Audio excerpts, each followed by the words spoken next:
Hussam Kawasme was found guilty of planning and financing the kidnapping and killing of 3 Israeli teenage settlers. It happened in the occupied West Bank in June of last year. He'll spend the rest of his life in prison. It took 18 days to find their bodies. The 3 Israeli teenage settlers were discovered in a field near the city of Hebron in the occupied West Bank. Israeli Prime Minister Benjamin Netanyahu made it clear who he blamed for their deaths. They were kidnapped by Hamas. We had no doubt of that. It's absolutely certain.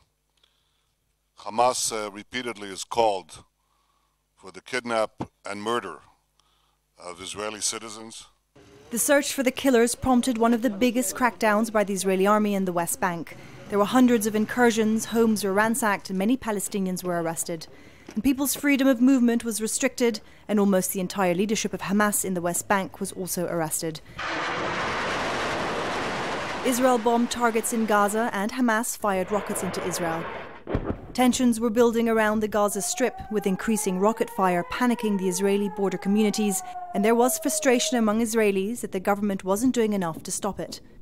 Then on July 8th, with a stated aim of stopping the rocket fire, Israel began its war on Gaza.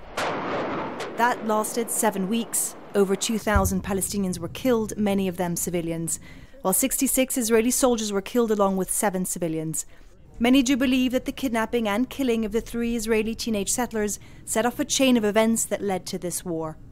The judges stated in court that this was one of the worst cases of murder and kidnapping in Israel, and that it had a great influence on the security situation at large. Stefanie, Dekker, Al Jazeera, West Jerusalem.